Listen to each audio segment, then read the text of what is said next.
Assalamualaikum warahmatullahi wabarakatuh. Alhamdulillah. Wassalatu wassalamu ala Rasulillah Muhammad ibn Abdillah wa ala alihi wa sahbihi wa man walah. Subhanaka la ilma lana illa ma 'allamtana innaka antal alimul hakim. Rabbi shrah li sadri wa yassir li amri wahlul 'uqdatan min lisani yafqahu qawli. Amma ba'du. Alhamdulillah, ibu-ibu sekalian saya muliakan, hadiah indah di mana Allah mengizinkan kepada kita untuk menghadapnya. Bukan main. Siapa kita ini sampai diizinkan Allah untuk bolak-balik menghadap kepada Allah Subhanahu wa taala dalam salat-salat kita? Saya pernah dengar dari para guru-guru kami, guru-guru saya. Mereka mengatakan di saat orang salat, di saat kamu salat, di saat saya salat, bukan hanya karena saya mau sholat, kamu mau sholat, akan tetapi karena kamu dianggap mulia di mata Allah, sehingga Allah izinkan dirimu untuk menghadap padanya. Ketika saya sholat, bukan hanya karena saya mau sholat, akan tetapi karena saya punya nilai di mata Allah, sehingga Allah izinkan kepada saya untuk menghadap padanya. Sebaliknya, ketika kamu tidak mau sholat, bukan hanya karena kamu tidak mau sholat, akan tetapi karena kamu sudah jatuh dalam pandangan Allah, terhina dalam pandangan Allah, sehingga Allah tidak lagi mengizinkan kepadamu untuk menghadap kepadanya. Ketika seseorang tidak sholat, bukan hanya karena dia tidak mau sholat, akan tetapi karena ia sudah tidak lagi bernilai di mata Allah, sehingga Allah tidak izinkan dia untuk menghadap padanya.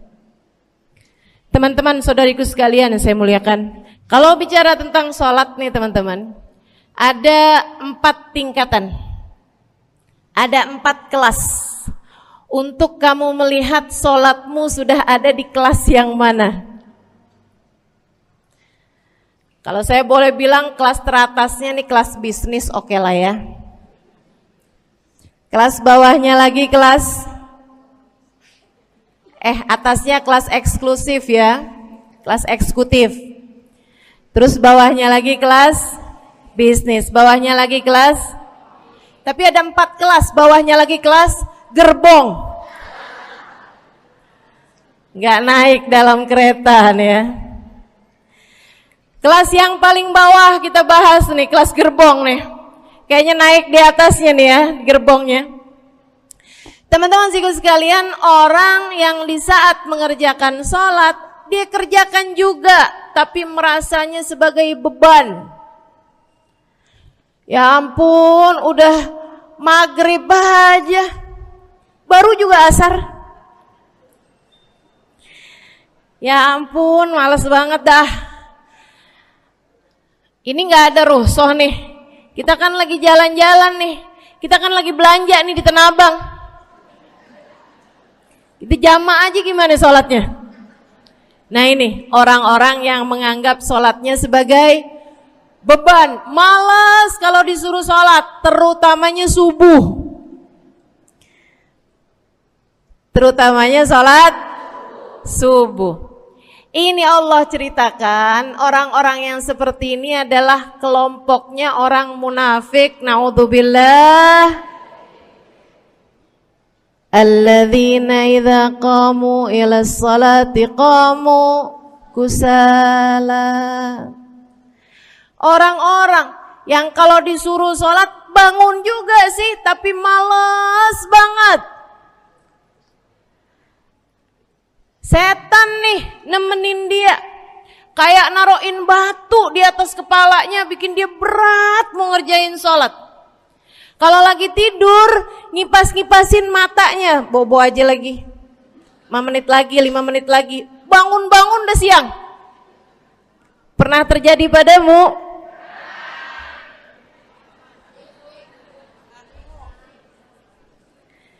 Jemur kunut.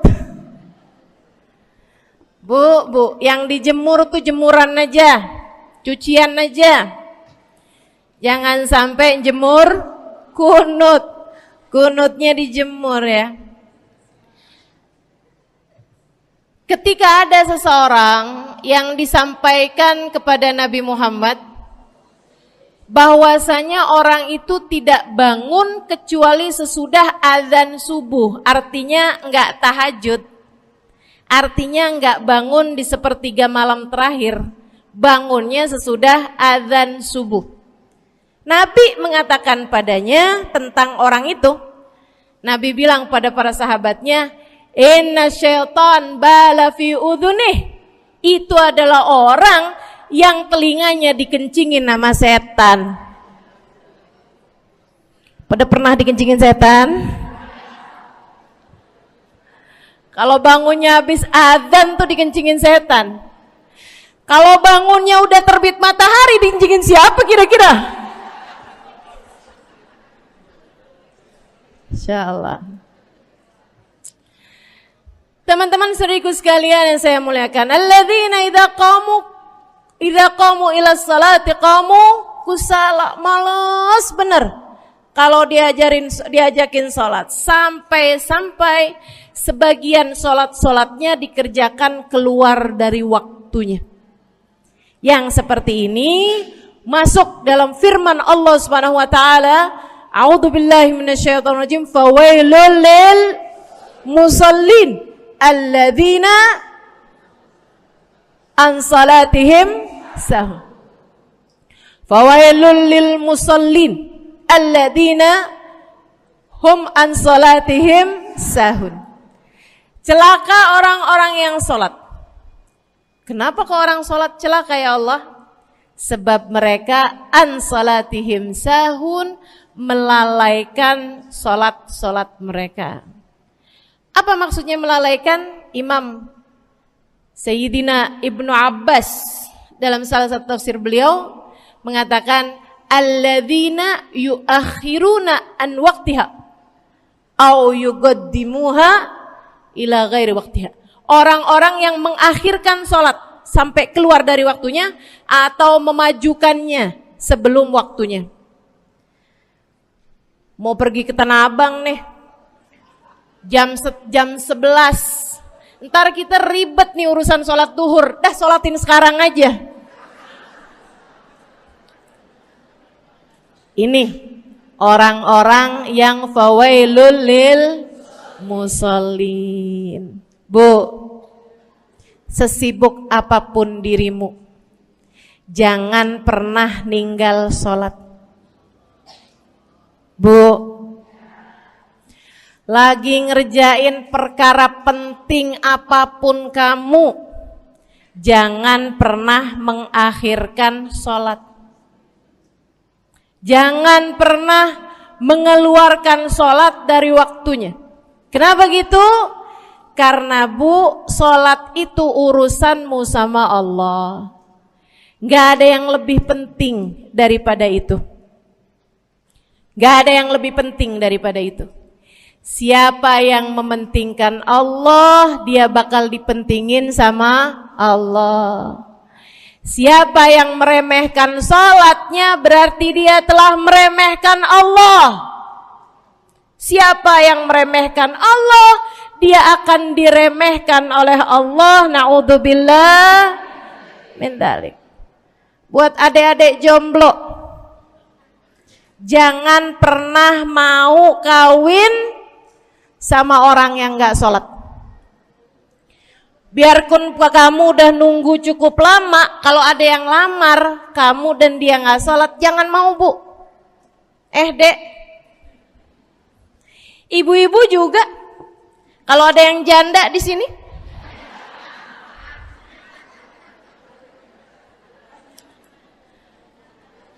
terus ada yang lamar kamu, Walaupun di garasinya ada kijang,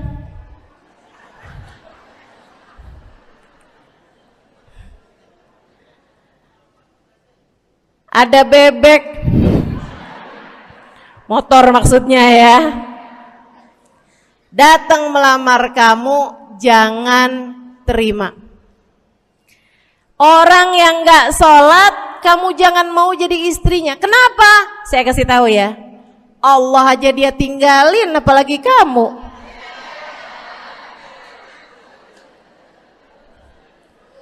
Allah aja dia tinggalin. Siapa yang tidak berguna baginya peringatan Allah, maka tidak akan berguna baginya peringatan dari siapapun. Tapi dia mencintai saya, Ustazah. Dia mencintai saya cinta mati katanya. Sekarang tungguin setahun 2 tahun, cintanya hilang, tinggal matinya. Tapi dia mencintai saya luar biasa, Ustazah. Dia tak sanggup hidup tanpa saya. Itu namanya cinta monyet. Tungguin 2 tahun, cintanya hilang, tinggal.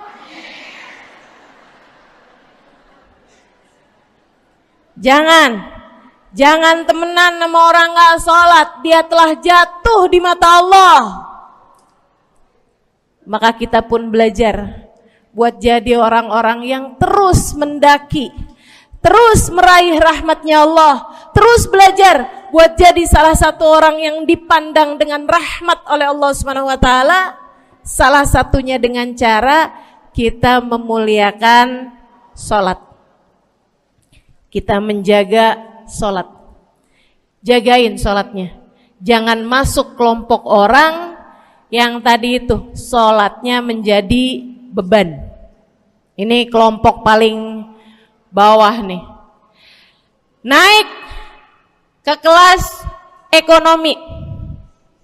Tadi begitu ya? Kelas ekonomi, orang-orang yang sholatnya menjadi sebuah kewajiban. Dia kerjain, dia tahu itu wajib, dia gak akan tinggalin. Tapi sama halnya dengan kewajiban-kewajiban yang lain. Kita nih kalau mikirnya kewajiban, Bu, kalau gak diwajibin lagi seneng. Betul gak? Masih ada kayak beratnya gitu ngerjain sholat. Orang yang sholatnya dianggap sebagai kewajiban. Kayak anak-anak sekolah tuh, wajib pakai seragam, wajib ngerjain PR. Kalau 1 hari, besok enggak wajib pakai seragam. Ada nggak ya pakai seragam? Nggak ada. Nggak ada yang besoknya dipakai seragam. Terus tanyain, kenapa kamu tetap pakai seragam? Abisnya saya suka sama seragamnya. Nggak ada.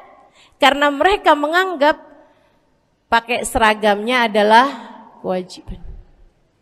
Sekolahnya sebagai kewajiban. Jadi giliran besok libur anak-anak, hore gitu.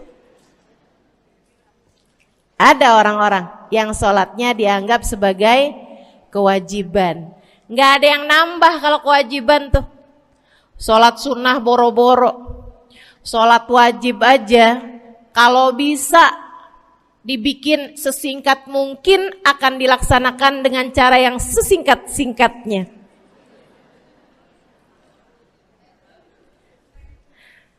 Habis ruku i'tidal sujud cepet bener ya. Malaikat raqib sama malaikat atid nih udah tahu aja kalau dia sholat. Habis ghairil maghdubi alaihim waladdallin.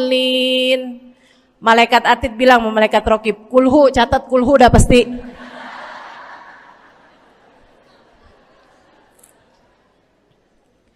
Kulhu aja gak kelar-kelar.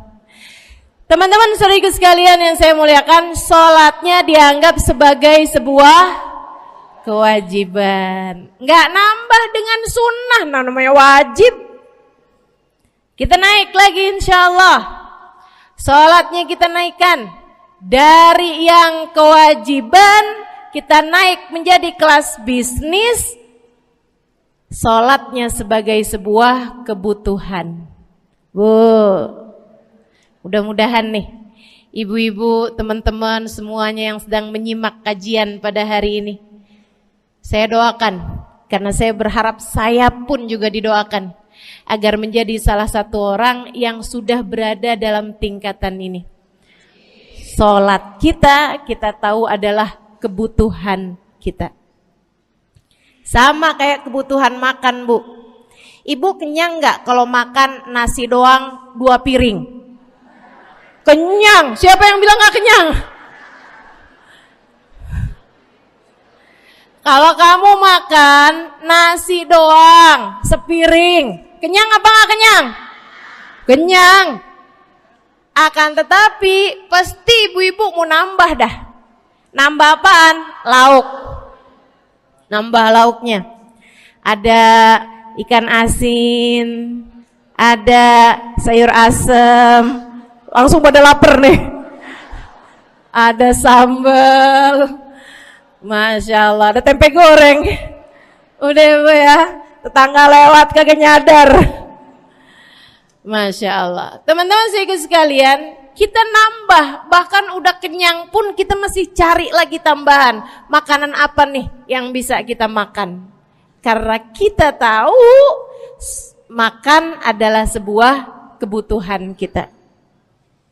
Kita perlu sama makan. Kita butuh sama makan. Maka demikian pula dengan orang-orang yang sholatnya sudah dia tahu adalah sebagai sebuah kebutuhan. Cukup sih duhur 4 rakaat, dia nambah. Ada qobliyahnya, ada ba'diyahnya.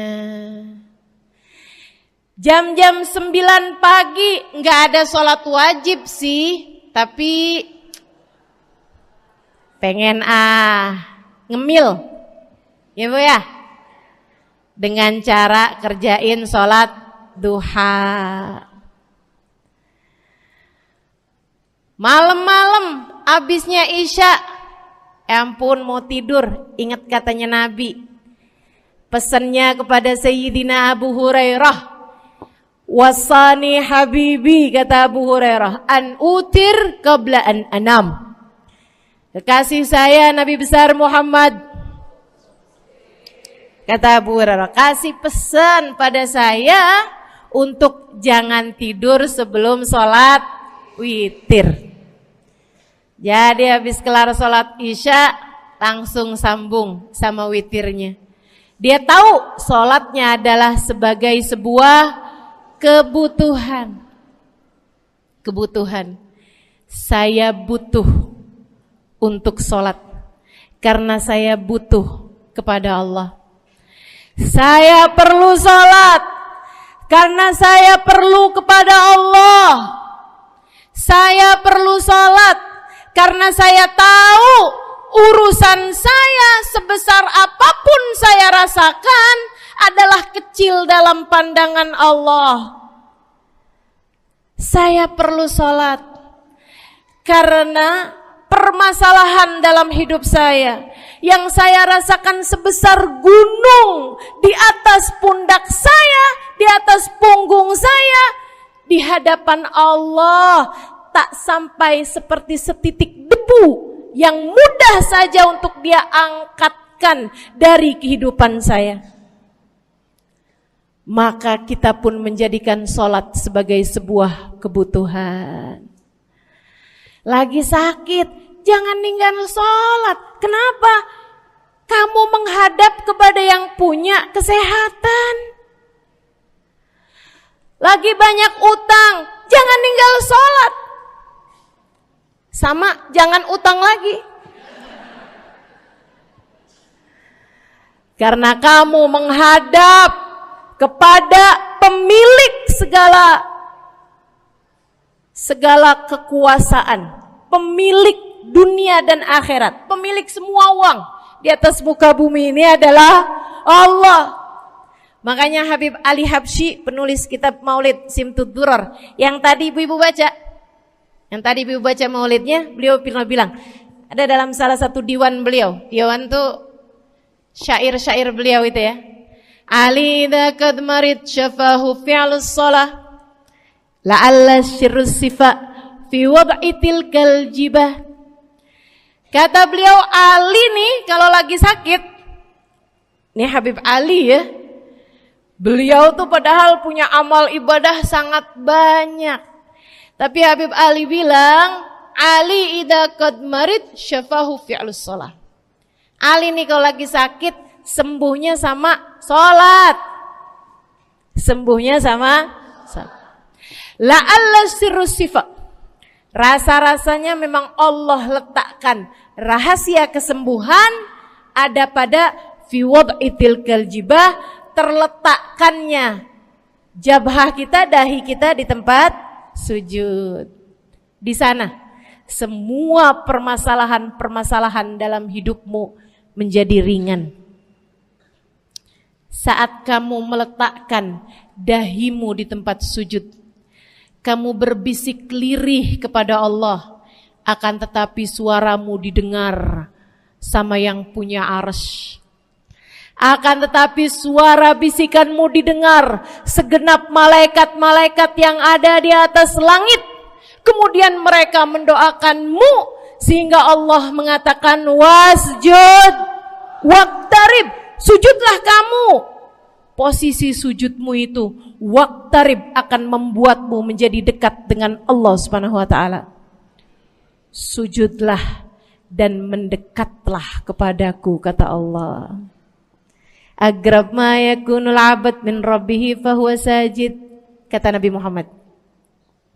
Fa'akthiru fihi du'a faqamin an yustajabulah. Tempat terdekat seorang hamba dengan Tuhannya adalah saat dia sedang sujud. Maka perbanyaklah doa dalam sujudmu, kata Nabi Muhammad. Doamu sangat mungkin diijabah oleh Allah. Apalagi kalau doanya kamu haturkan di sepertiga malam yang terakhir. Saat-saat di mana kebanyakan manusia di sekelilingmu yang lalai berada dalam tidurnya, berada dalam alam mimpinya. Para ulama tuh sampai bilang, Bu, dari kehususannya sepertiga malam yang terakhir, orang yang ngerjain maksiat aja sepertiga malam yang terakhir tuh tidur. Ibu gak pernah tahu orang-orang pulang diskotik jam berapa? Gak tahu ya, sama. Tapi Bu, yang pasti mereka tuh sepertiga malam yang terakhir malah pada pulang, malah pada tidur gitu.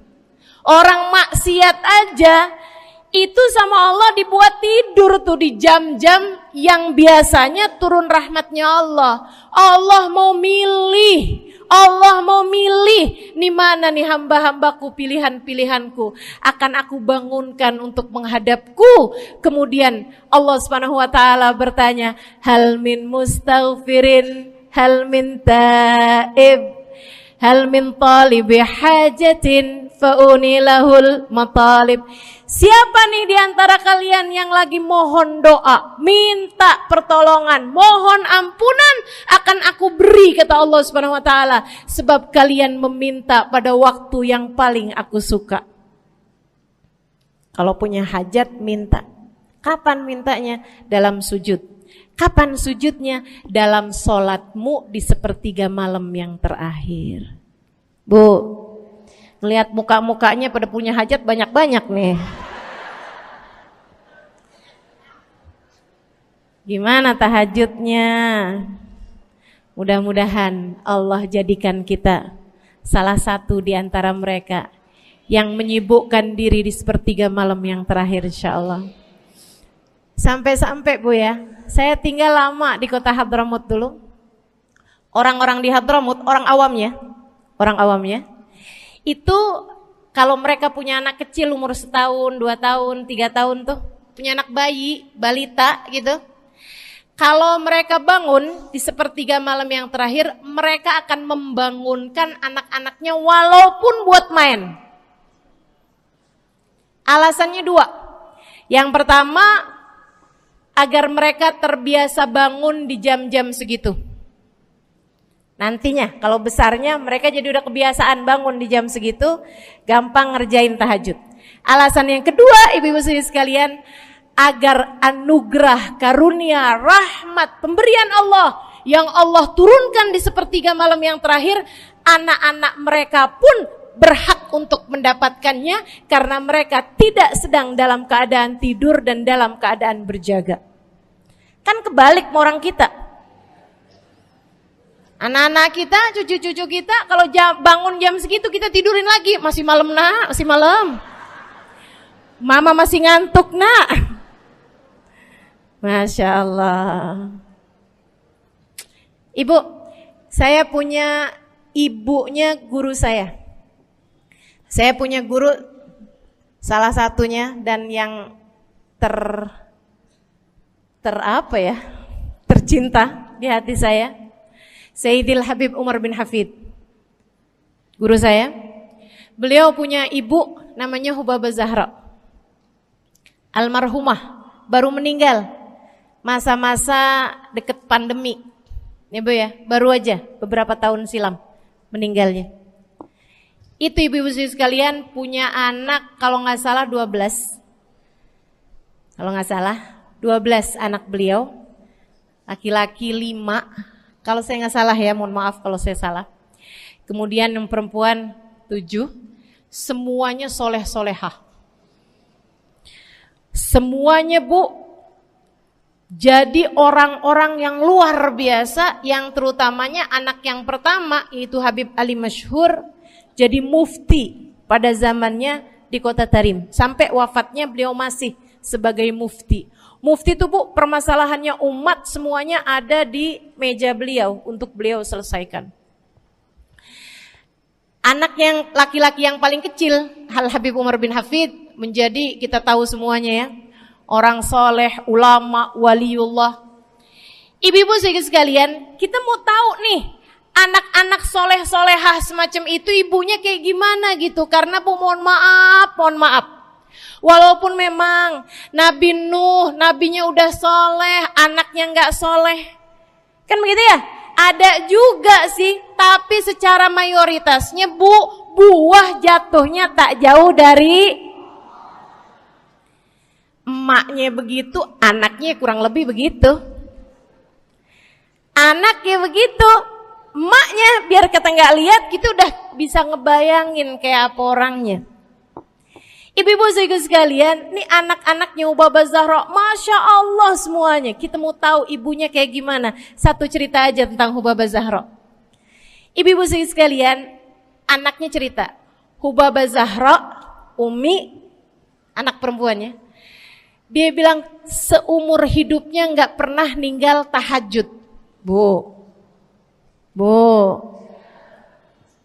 dari awal balik sampai meninggal, tidak pernah meninggalkan tahajud. Jauh banget ya? Sama siapa? Tahajud semalam, seminggu libur. Kelakuan siapa itu? Hubabah Zahra gak pernah ninggal tahajud kecuali satu malam. Satu malam itu beliau tuh lagi ada hajat besar, maksudnya lagi kayak ada acara pernikahan, kemudian beliau juga kelelahan, kecapean, baru tidurnya juga jam-jam 2, jam-jam mau jelang pagi Bu ya. Kelewatan tahajud. Bangun pas azan subuh. Ibu, beliau bangun dengan gemeteran. Beliau bangun dengan menggigil padahal enggak musim dingin. Beliau bangun, azan, innalillahi wa inna ilaihi rajiun. Azan, astagfirullah, ya Allah, astagfirullah, azan, ya Allah, ampuni Zahra ya Allah, Anaknya cerita, hari itu aku tidak pernah melihat ibuku berlelehan air mata sepanjang hari lebih daripada hari tersebut. Hari itu kami melihat ada seorang perempuan berlelehan air mata beristighfar memohon ampun kepada Allah karena satu malam dalam hidupnya beliau meninggalkan tahajudnya, teman-teman. Masya Allah, Masya Allah. Tiap kali makan ingat gitu, ya ampun tadi malam gak tahajud, samihni ya Rab, samihni ya Rab, sampai gak enak makan. Insya Allah, Insya Allah. Mudah-mudahan Allah jadikan keagungan sholat ada dalam hati kita. Sholat kita jadi kebutuhan. Insya naik tingkat eksekutif, teman-teman. Tadi saya ulangin lagi dah, karena ibu-ibu kan suka rada lupaan. Kelas yang paling bawah, kelas apa tadi? Gerbong. Menjadikan sholatnya sebagai beban. Kelas berikutnya menjadikan sholat sebagai kewajiban. Naik lagi menjadikan sholat sebagai kebutuhan. Tingkat terakhirnya ada hamba-hamba tercinta di sisi Allah yang menjadikan sholat mereka sebagai sebuah hiburan dalam hidupnya, hobi dalam hidupnya. Diawali, dicontohkan oleh baginda kita Nabi besar Muhammad yang mengatakan dalam hadis sahihnya, wa ju'ilat qurratu aini fis shalah, wa ju'ilat qurratu aini fis shalah. Dijadikan, kata Nabi Muhammad, Allah telah menjadikan, dijadikan li untukku qurrat aini, kesenanganku dalam kehidupan, kebahagiaanku ada pada, hobiku ada pada as-shalah, salat. Nabi itu orang yang kesenangan beliau, hobi beliau adalah salat. Kana idza faza'ahu amrun aladha ila shalah. Kata para sahabat meriwayatkan, Nabi kalau lagi dengar kabar-kabar yang gak enak, segera menuju kepada sholat. Nabi kalau udah ada kabar-kabar Rasul pasukan kita terkalahkan di medan peperangan, Nabi ngelihat Bilal. Kemudian Nabi Muhammad nanya, udah dekat waktu sholat Bilal? Sebentar lagi Rasul, arihni bihaya Bilal, arihni bihaya Bilal. Yuk Bilal, sampaikan diri saya Bilal, tolong hibur diri saya Bilal. Segera azan dan kita akan sholat bersama-sama wahai Bilal. Kesenangan beliau, hobi beliau dalam sholat, dalam hidup adalah sholat. Teman-teman saya sekalian, bukan hanya Nabi Muhammad, tapi para sahabat-sahabat Nabi Muhammad, tapi para tabi'in, para tabi'it tabi'in. Saudaraku sekalian saya muliakan, Sayyidina Umar bin Khattab alaihi ridwanullah, kana idza ja'ahu hal, apabila beliau dalam keadaan hatinya lagi khusyuk, hatinya lagi nyambung banget sama Allah Subhanahu wa taala, kalau mau salat sunnah manggil orang. Beliau salat dalam masjid, ada orang mau salat sunnah, ada orang lagi baca Quran dipanggil sama beliau. Kamu saya bayar ya. Kamu duduk sebelah sini saya nih, baca Qur'annya deketan saya sini, kamu saya bayar. Buat apaan wahai Sayyidina Umar? Buat negur saya, ngingetin saya lagi sholat nih. Oh gak usah dibayar Tuan. Yaudah kalau gitu kamu duduknya sebelah sini ya. Tugas saya apa Tuan? Kalau kamu lihat saya sholat berdirinya kelamaan, ingetin saya buat ruku. Kalau kamu lihat ruku saya kelamaan gak bangun-bangun, ingetin saya buat bangun. Kalau kamu lihat sujud saya kelamaan, ingetin saya buat duduk. Karena saya sekarang ini kalau lagi berdiri baca Al-Quran, lupa buat ruku. Dari nikmatnya bacaan Quran beliau. Baik Tuan. Sholat, baca Fatihah, habis itu baca Quran. Surat Al-Quran, dapat selesai satu, kok masih enak. Baca lagi, masih enak lagi, baca lagi. Yang sebelah beneran nih gak ruku-ruku. Beliau berdiri kemudian bilang, Tuan ruku. Gak kedengeran. Beliau berdiri deketin telinganya, Tuan ruku. Belum kedengeran juga. Ruku. Allahu Akbar. Sayyidina Umar bin Khattab. Tabi'in, Sayyidina Ali Zainal Abidin. Pernah lagi sholat, rumahnya kebakaran, teman-teman. Sholat sunnah di waktu malam, rumahnya kebakaran. Orang-orang pada teriak-teriak, Tuan Harik, nar, ya ibn binti Rasulillah, wahai anak dari cucunya Nabi Muhammad. Tuan, ada api di sekitarmu. Tuan, kebakaran. Tuan, kebakaran. Allahu Akbar. Sami Allahu liman hamidah. Enggak lihat apa-apa. Habis selesai sholat baru lihat, kebakaran nih rupanya. Orang-orang pada bilang, kami sudah mengingatkanmu Tuan. Apa jawab beliau? Al-hadni an-narul kubro. Di depan saya ada api yang jauh lebih besar, api neraka. Saya nggak lihat api sekecil ini. Masya Allah. Saudara sekalian yang saya muliakan, para ulama Allah Subhanahu Wa Taala. Terakhir saya mau ceritakan Sayyidil Habib Abu Bakar As-Sakran, penulis Wirid Sakran. Kalau teman-teman pernah tahu, beliau saudara sekalian saya muliakan dapat julukan As-Sakran, orang yang mabuk. Karena mabuk kepada Allah Subhanahu Wa Taala. Beliau pernah satu waktu kena penyakit di punggungnya. Beliau kemudian tanya sama dokter, kata dokter, wah ini nih penyakit mesti diangkat, mesti dioperasi. Ya udahlah, operasiin saya. Disuguhin 1 gelas khamr di waktu yang telah ditetapkan untuk jadi waktu operasi. Apa ini? Khamr, minuman keras. Zaman itu belum ada obat bius. Dia bilang, ini buat apa? Khamr ini Tuan, minuman keras ya, agar engkau enggak sadar. Jadi enak gitu kita ngoperasinya. Dia bilang, saya mau dengan kesehatan saya kepengen ngerjain taat kepada Allah, saya enggak mau. Saya dapetin kesehatan saya dengan cara mengerjakan yang diharamkan Allah, yaitu minuman keras. Saya enggak perlu ini. Waduh, kalau gitu nggak bisa dioperasi Tuan. Kenapa soalnya? Ya nanti kan kesakitan, nanti susah operasinya gitu. Oh gampang. Kalau kalian pengen bikin saya nggak sadar, nggak perlu minuman keras. Terus gimana? Operasikan kalau saya sedang sholat. Maka mulailah, dokter-dokter udah pada siap. Beliau lagi sholat sunnah ya Bu ya. Allahu Akbar gitu. Mulai dokter buka baju belakangnya.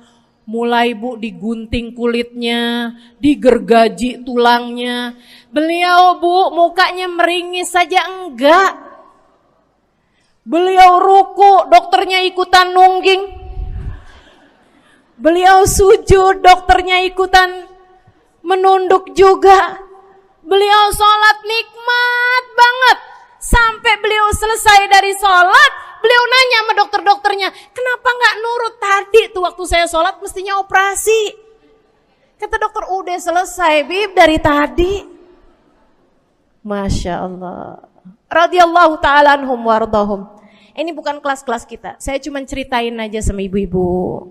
Bukan berarti ibu-ibu nanti pas waktu sakit bilang sama dokter-dokter nggak usah dibius. Beda hati Bu, beda hati. Ya Bu ya, beda iman, beda semuanya kita sama mereka. Yang pasti, makanya saya kan yang ini nggak doa nih. Pas yang kebutuhan tuh baru saya doa. Kenapa? Karena kayaknya tingkatan kita dah Bu ya. Mentok dah, sampai kebutuhan itu dah. Insya Allah, mudah-mudahan Allah jadikan kita orang yang menjaga salat insya Allah. Rabbi jalni muqimas salah wa min dzurriyyati amin. Rabbi jalni muqimas salah wa min dzurriyyati amin. Rabbi jalna muqimis salah wa min dzurriyyatina rabbana wa taqabbal du'a. Ala hadhihi niyyah bikun niyyah salihah ila hadratin nabi al-fatihah. Syaitan rajim. Bismillahirrahmanirrahim. Alhamdulillahirabbil alamin. Ar-Rahmanir-Rahim. Maliki yaumiddin. Iyyaka na'budu wa iyyaka nasta'in. Ihdinas siratal mustaqim, siratal ladzina an'amta 'alaihim, ghairil maghdubi 'alaihim waladdallin. Amin. Taqabbalallahu minna wa minkum, taqabbal ya karim.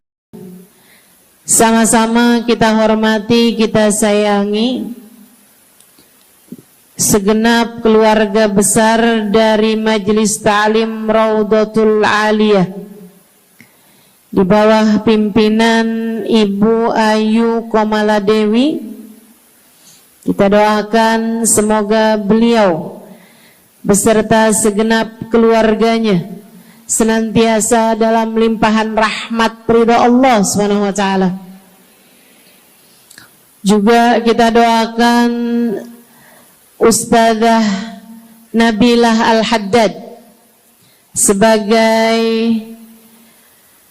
pengasuh di majelis ta'lim ini, sebagai pimpinan di majelis ta'lim ini,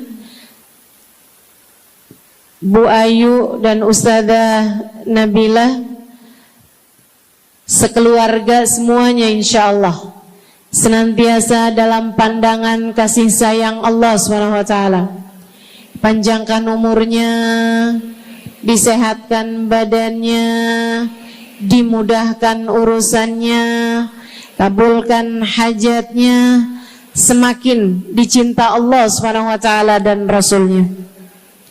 Para ustadzah, para hubabah, para syarifah, para pimpinan pondok pesantren, para pimpinan majelis ta'lim, yang mudah-mudahan semuanya dalam limpahan rahmat ridha Allah SWT, serta tentu saja semua yang hadir di majelis ini, baik ibu-ibu, kakak-kakak, adik-adik, anak-anak, yang mudah-mudahan semuanya dirahmati Allah, disayang Allah, dibahagiakan Allah, diistiqomahkan jalannya menuju ridha Allah Subhanahu wa taala, insyaallah diistiqomahkan jalannya menuju surga Allah Subhanahu wa taala. Amin ya rabbal alamin. Qul amantu billah thumma istaqim, kata Nabi Muhammad sallallahu alaihi wasallam kepada seorang pemuda yang meminta nasihat, ya Rasulullah ausini, wahai Rasul tolong nasihati aku.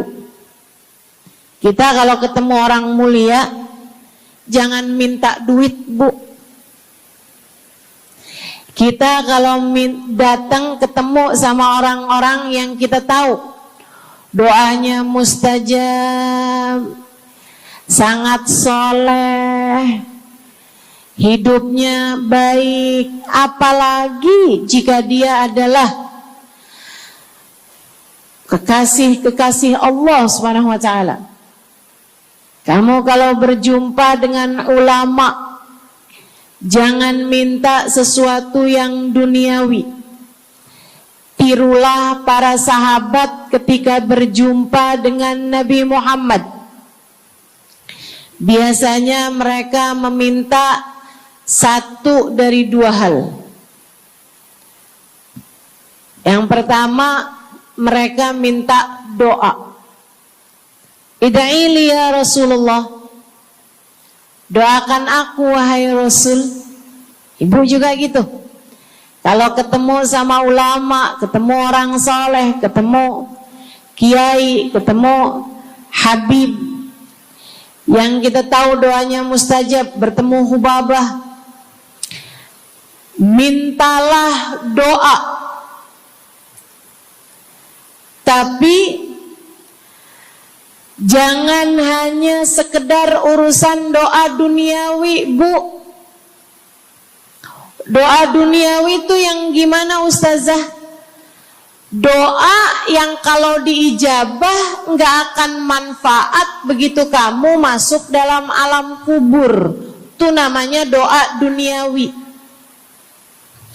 Ustazah, doakan saya biar saya cepat kebeli rumah. Bu, kalau mati rumahnya dibawa gak? Ustazah, doakan saya kepengen beli HP baru.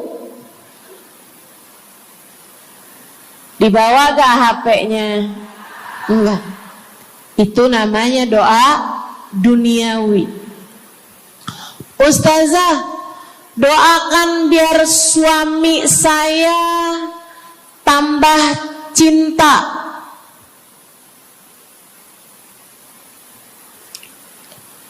Kalau mati suaminya dibawa gak Bu? Walaupun kamu mau, dia gak bakalan mau Bu. Sesuatu yang sifatnya duniawi. Ustazah, doakan biar anak saya soleh. Duniawi apa bukan? Bukan. Sebab kesolehan anak akan jadi tambahan bekal bagimu ketika kamu masuk dalam alam kubur. Jadi gak boleh nih Ustazah doa urusan duniawi atau minta didoakan urusan-urusan duniawi. Boleh, tapi jangan cuma itu. Nanti takutnya kamu nyesel. Kalau selama di dunia kamu doanya hanya untuk urusan dunia, takutnya begitu masuk dalam kuburan sudah tidak ada lagi doa yang akan Allah ijabah untukmu ketika kamu ada dalam alam kubur nanti. Sayang-sayang. Jadi kalau doa, prioritaskan urusan akhirat. Insya saya berasa banget jadi orang yang sering dimintain doa sekaligus juga sering minta doa. Saya kalau ketemu orang saleh, ketemu habaib, ketemu hubabah, saya akan minta doa, nggak pernah minta duit saya. Ida'ili ya hubabah, ida'ili ya habib. Serius sekalian, sebagai orang yang sering juga dimintain doa, Ustazah doakan saya. Banyak tuh. Saya merasakan perbedaannya saat saya ada di Tarim sama ketika saya sudah pulang dan kembali ke negeri ini. Waktu saya di Tarim, orang kalau minta doa sama saya, usik berdoa, tolong ya doain saya. Saya suka tanya, doa apa? Selalu aja, hampir semuanya mengatakan hal yang sama. Ida'ili bihusnil khatimah. Doakan saya biar husnul khatimah.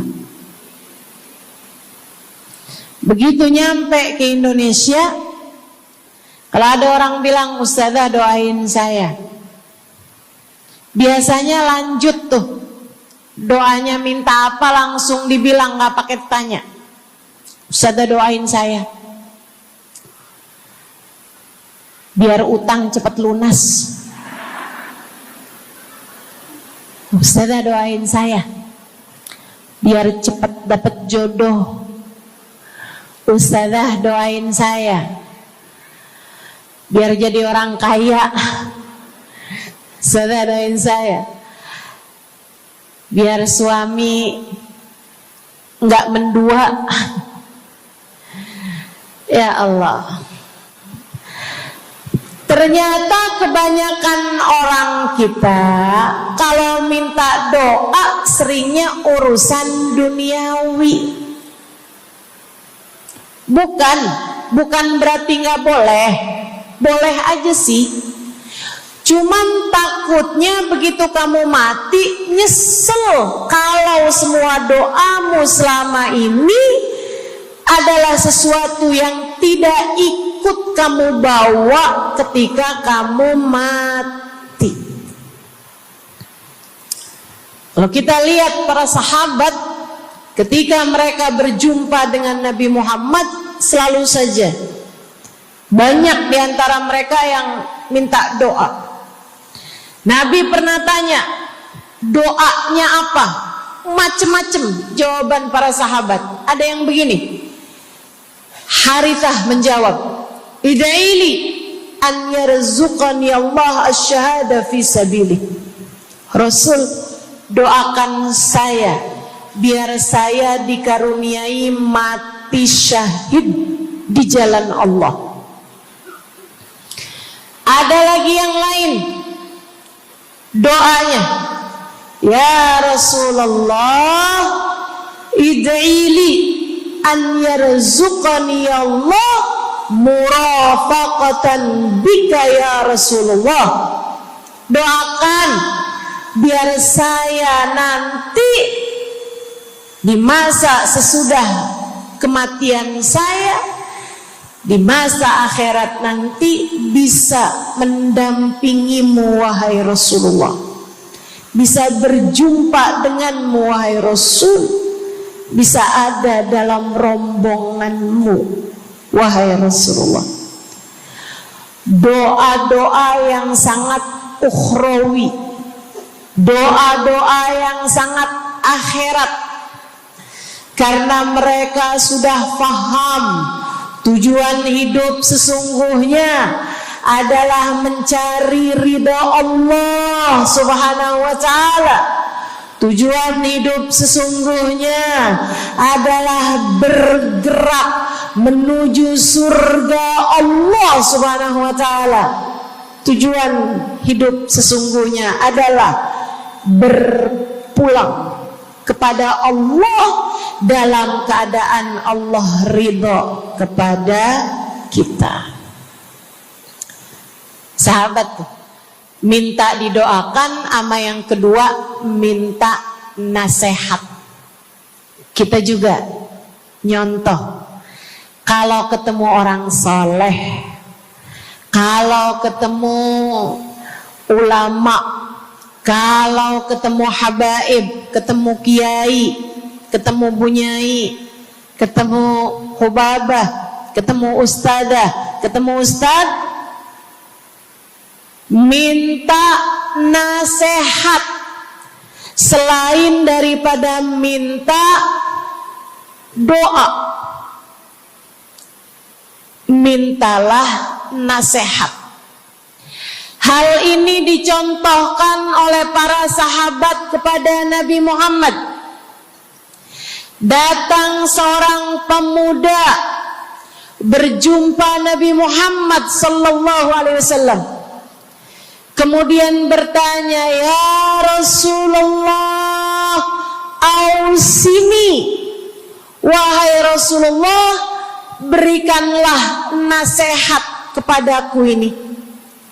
Nabi Muhammad tersenyum, senang, bangga, karena mengerti bahwa umatnya faham apa yang harus diminta dari nabinya. Nabi berkata kepadanya, qul amantu billah thumma istaqim.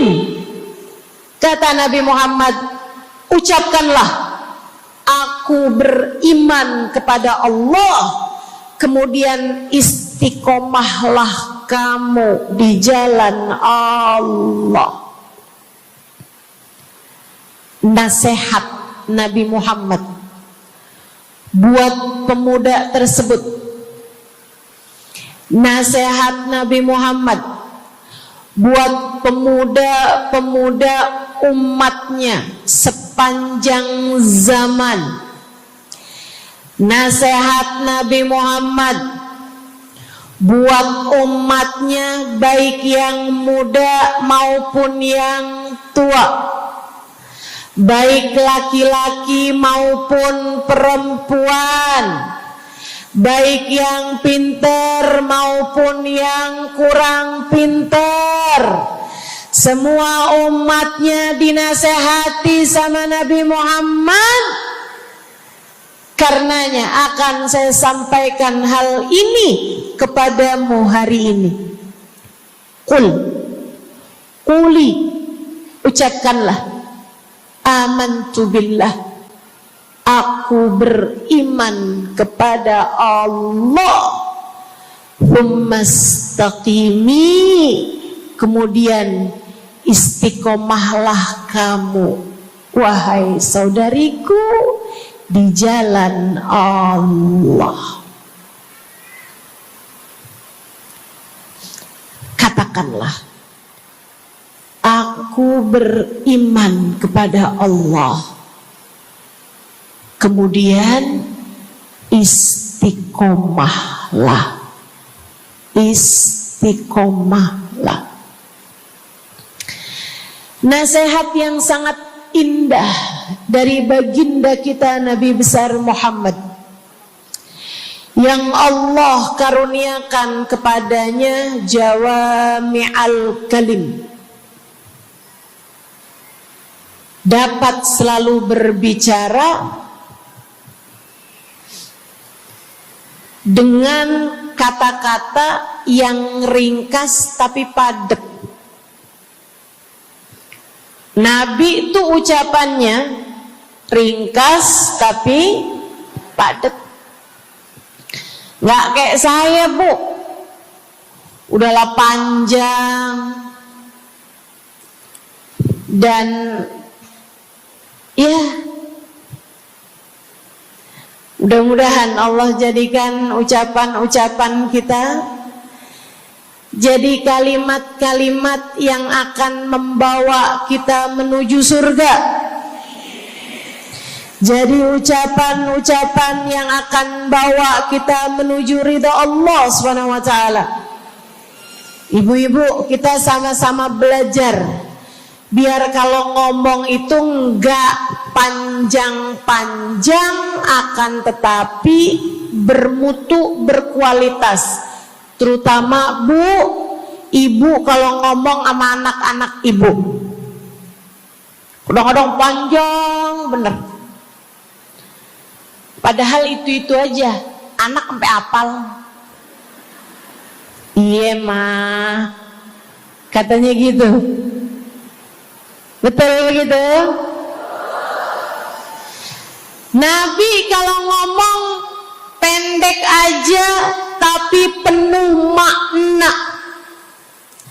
Nabi kalau bicara seringkali nggak panjang-panjang tapi sangat berarti. Satu hadis beliau saja bisa disyarahkan, diberi keterangan, hingga bahkan berkitab-kitab banyaknya.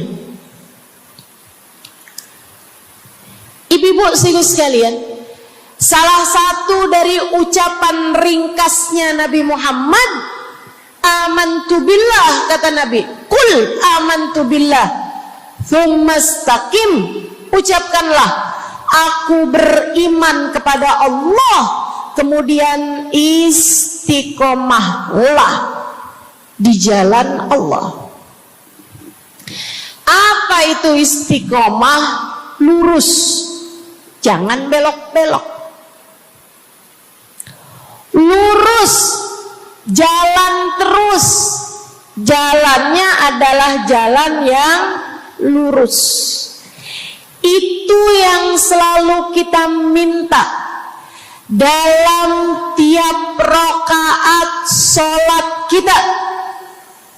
Kita berdoa kepada Allah, ihdinas siratal,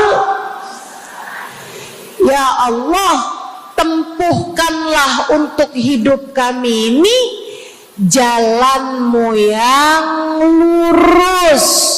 Sama kayak kamu lagi bilang, ya Allah, karuniakanlah dalam kehidupan kami keistiqomahan di jalanmu ya Allah. Kamu selalu minta istiqomah 17 kali sekurangnya tiap hari. Betapa sangat pentingnya istiqomah ini, saudaraku sekalian. berada dalam jalan yang lurus. Saya mau bahas jalan lurus yang dimaksud ini apa aja. 1, kamu harus lurus imannya. Amantu billah, aku beriman kepada Allah. Kata Nabi Muhammad sallallahu alaihi wasallam, "Qul amantu billah," ucapkanlah, aku beriman kepada Allah. Maka istiqomah tersebut yang nomor 1 adalah dalam urusan keimanan. Bu, Kak, Dek, Nak, yang lurus imanmu. Iman yang lurus tuh yang gimana, Ustazah?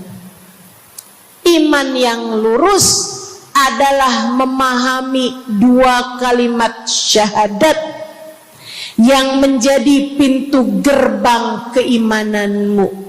Orang kalau masuk Islam, dia jadi orang yang beriman, dia mengucapkan kalimat syahadat.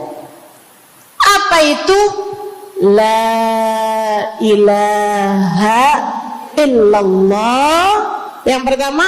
Yang kedua, Muhammad Rasulullah. Tidak ada Tuhan selain Allah. Itu harus kamu miliki dalam hatimu secara lurus, istiqomah. Gak ada Tuhan selain Allah. Jangan hari ini Tuhannya Allah, besoknya Tuhannya duit. Apapun aja yang disuruh sama duit, yang ada duitnya, yang haram-haram pun diterjang.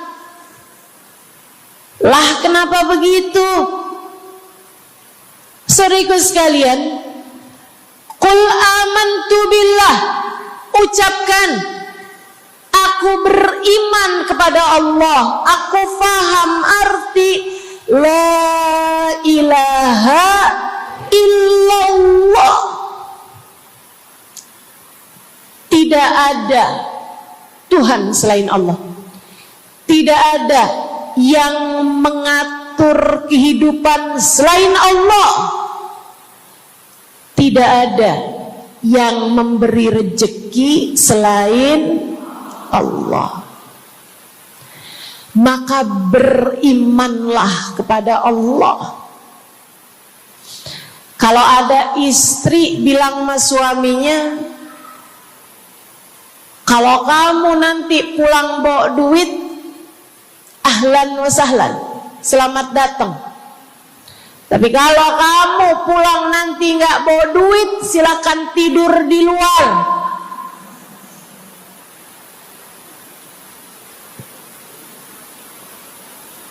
Kamu sepertinya kurang beriman.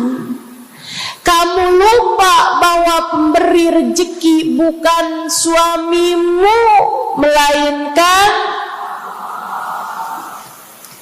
yang ngasih rezeki itu cuma 1, Bu.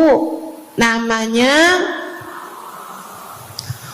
bukan pekerjaan, bukan atasan, bukan pemerintah. Yang ngasih rezeki cuma Allah Subhanahu wa ta'ala. Maka berimanlah atas hal itu. Jangan nyalahin si ini, nyalahin si itu. Imanmu benerin. Imanmu benerin. Banyak orang saya liatin itu suka pada repot urusan rezeki. Banyak banget. Di dunia ini nih banyak yang suka repot urusan rezeki. ngejar dunia abis-abisan, ngejar duit segala macam cara, sampai omongannya nggak jadi omongan orang beriman. Waktu dibilangin jangan nyari rejeki yang haram, cari rejeki yang halal. Jangan berani ngambil yang bukan hakmu. Dia bilang begini nih, ya ustazah nggak tahu zaman sekarang, jangankan nyari yang halal, nyari yang haram juga susah saja.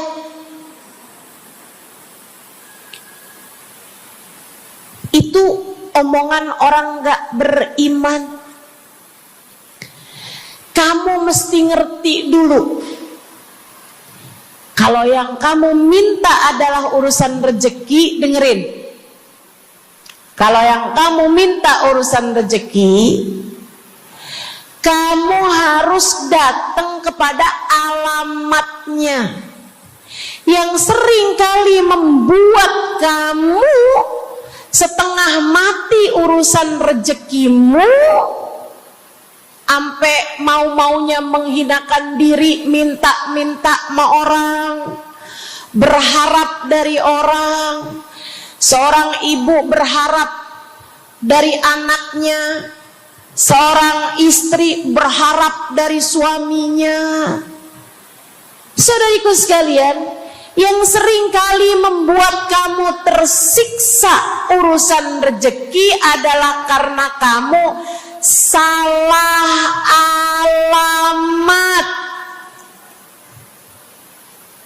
Kamu salah alamat. Kamu sedang tersesat jalan. Kamu sedang salah arah. Makanya jadinya kemana-mana kamu nggak nemu. Orang alamatnya aja salah.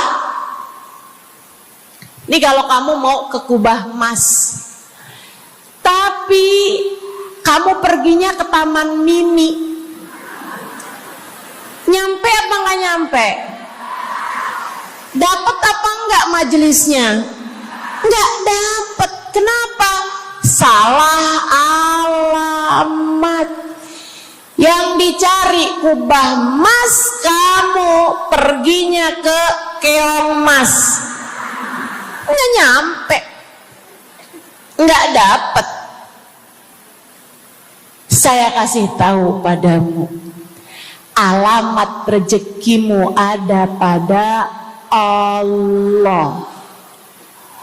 Alamat rezekimu ada pada Allah.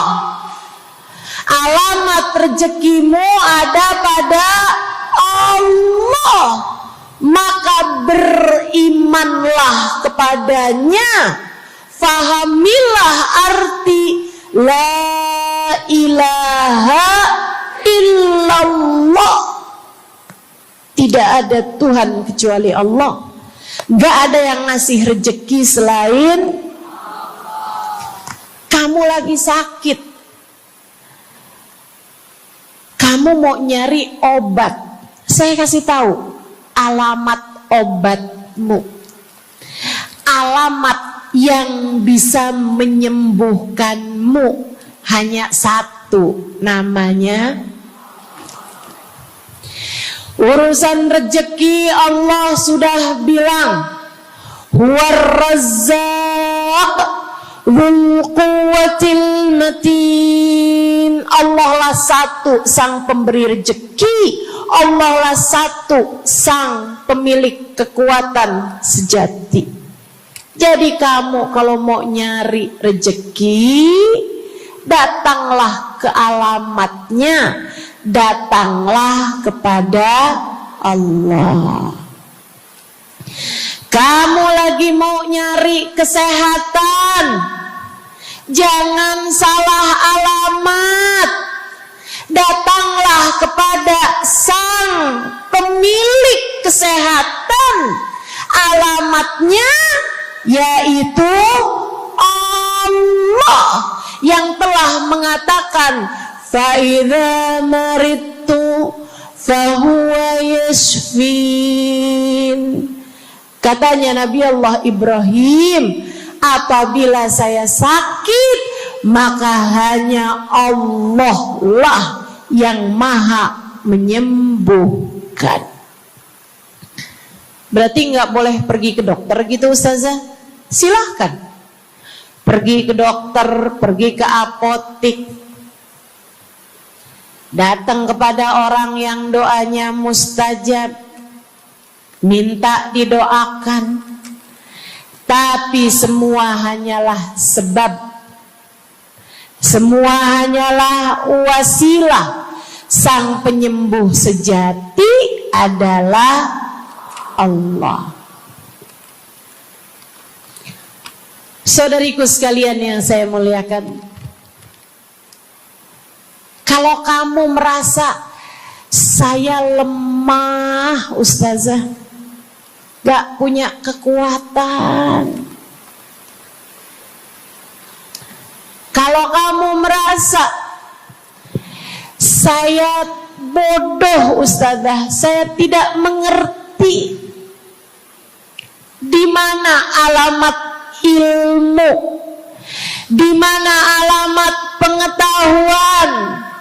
Bu, Kak, Nak, anak-anak nih yang masih lagi belajar di pondok pesantren, yang masih lagi belajar di mana-mana, saya kasih tahu padamu, alamat ilmu ada pada Zat yang Maha Satu, namanya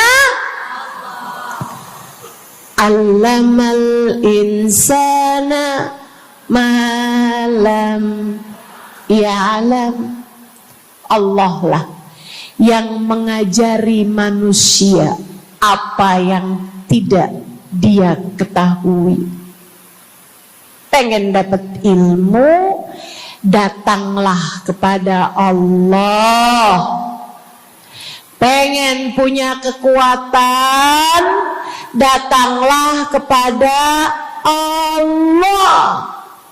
Saya udah tua Ustazah, saya janda pula Ustazah, saya nggak punya kekuatan ya Ustazah.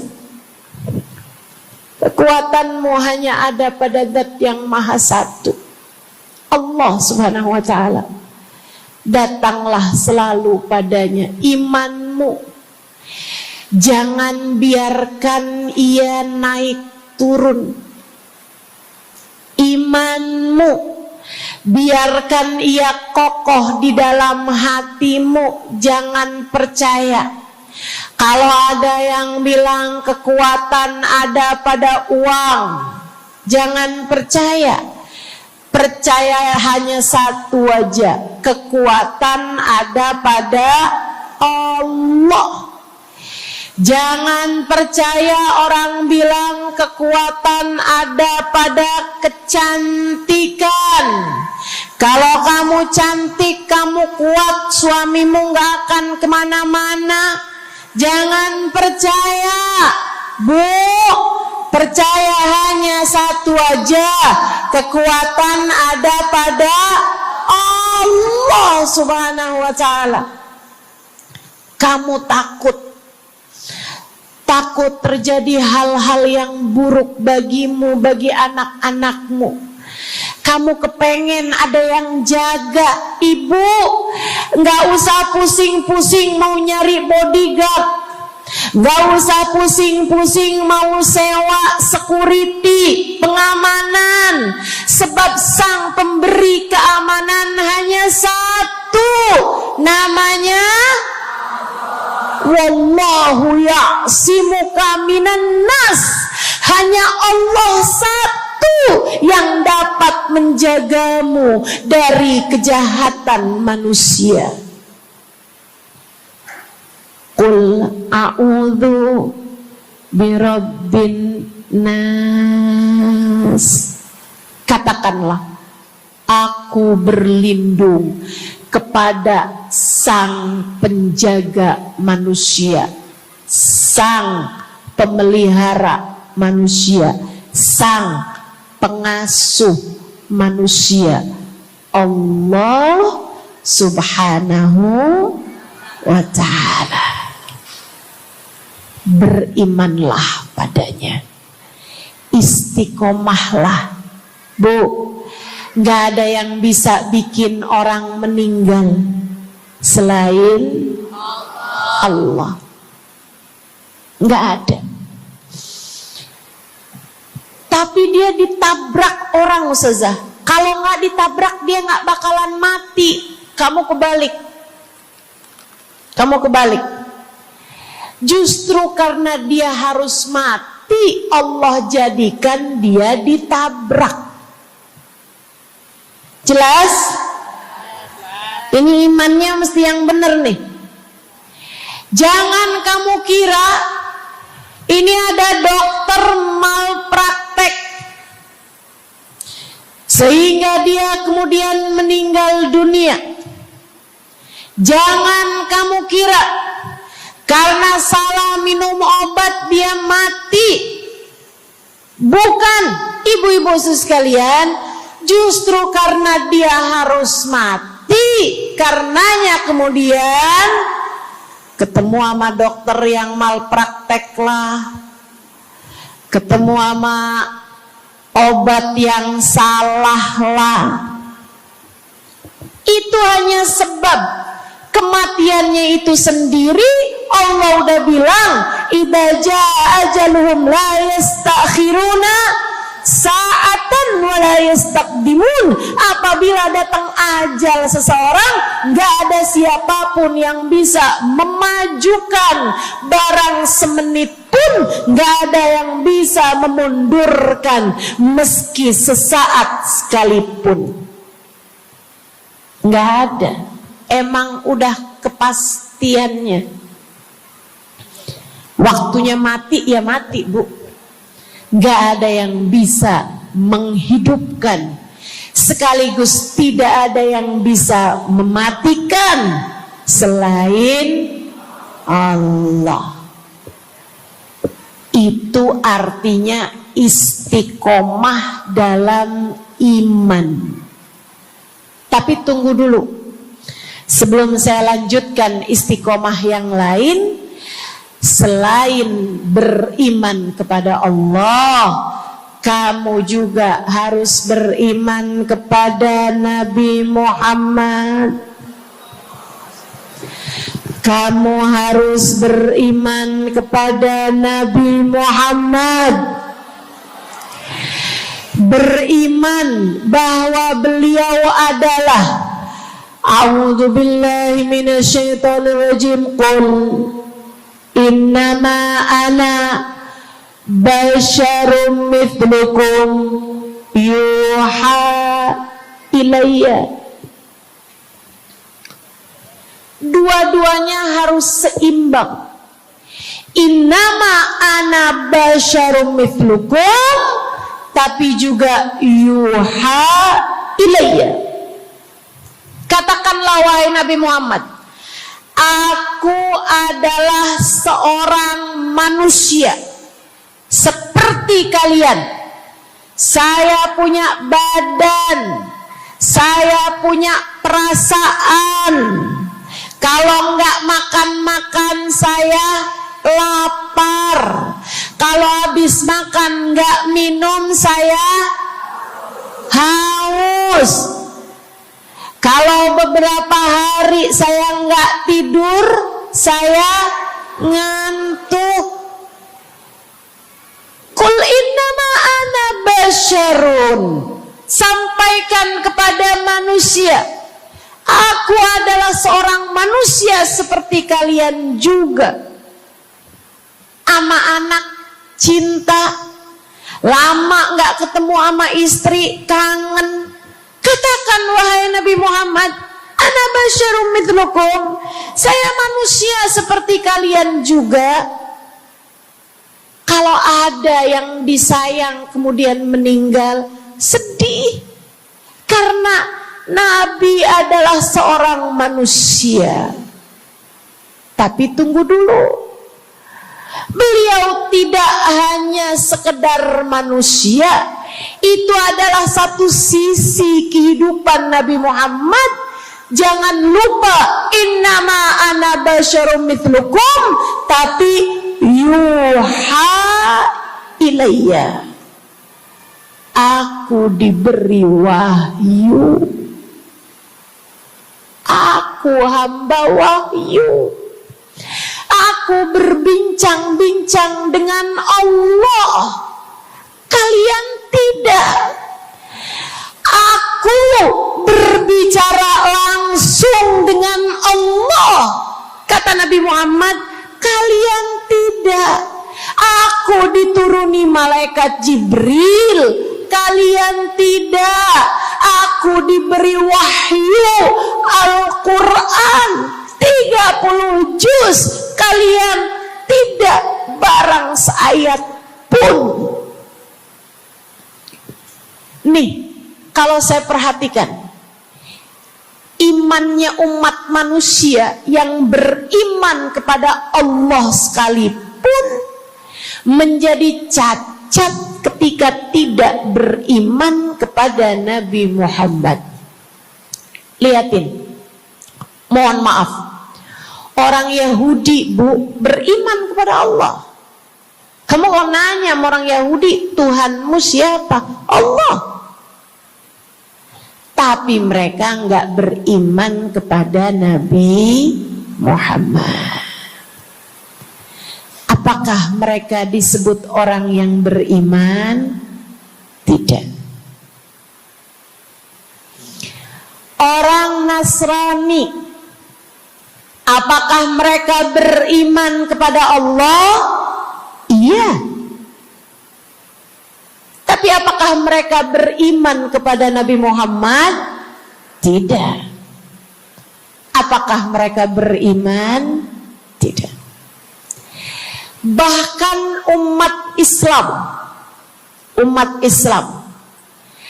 ada yang mempercayai sesudah Nabi Muhammad ada nabi yang lain, namanya Mirza Ghulam Ahmad, sehingga mereka menyebut agama mereka Islam, tapi agama Islamnya pakai ada kelanjutannya, Islam Ahmadiyah. Apakah mereka beriman?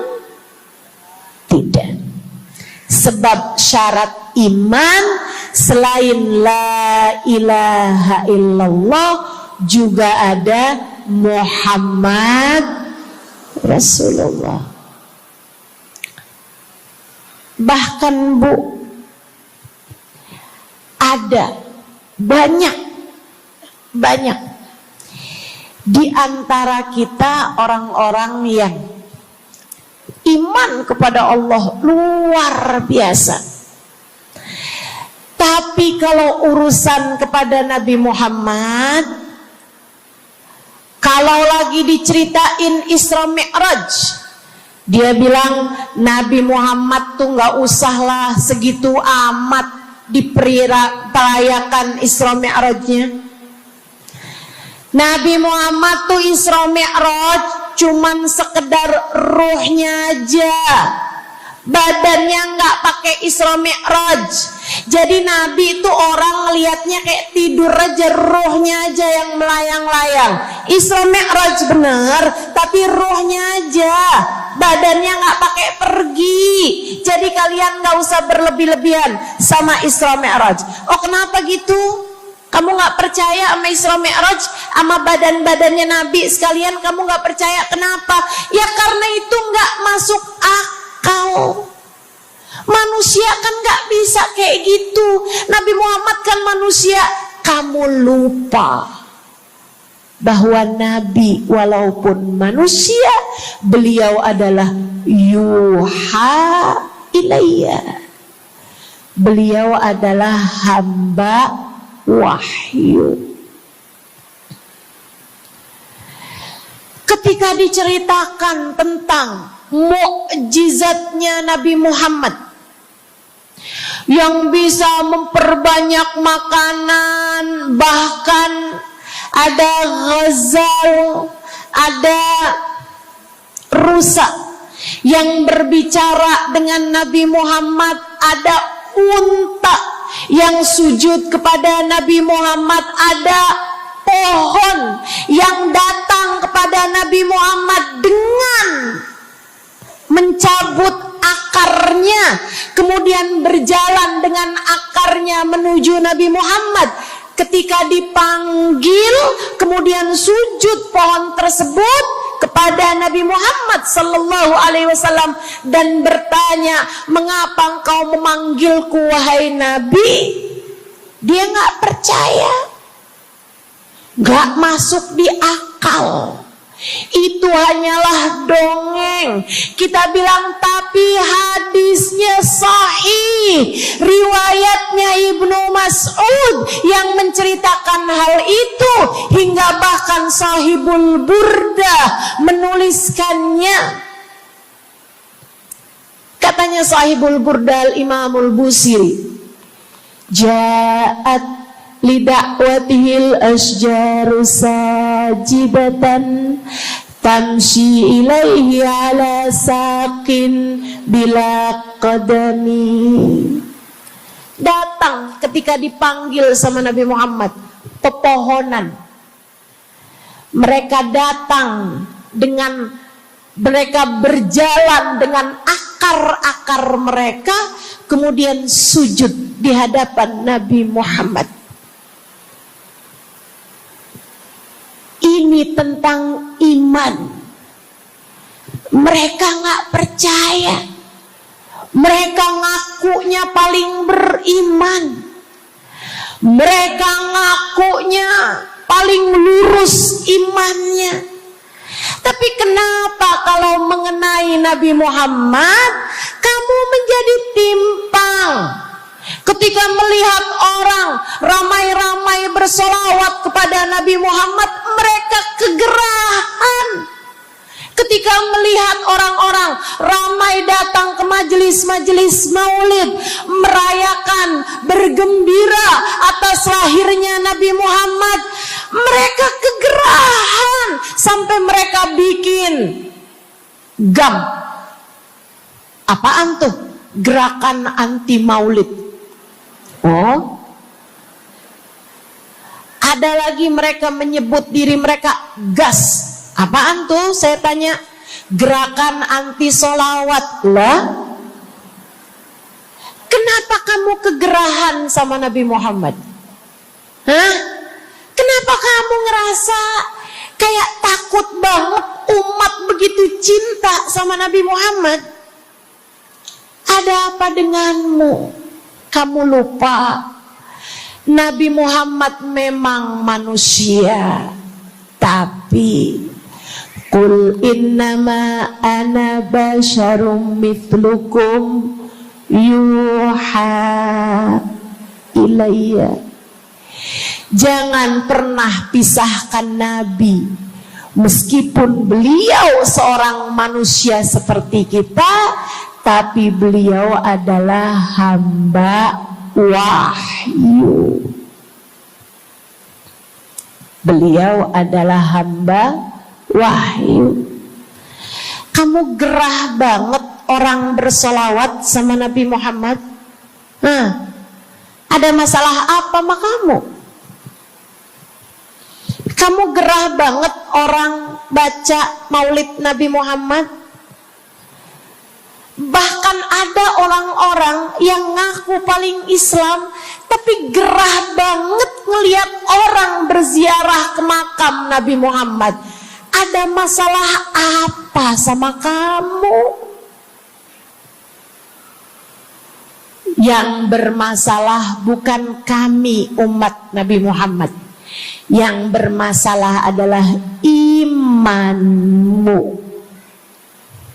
Sebab ketika kita diminta beriman kepada Nabi Muhammad, jangan hanya fokus kepada kemanusiaan Nabi Muhammad, fokuslah pula kepada beliau sebagai hamba wahyu.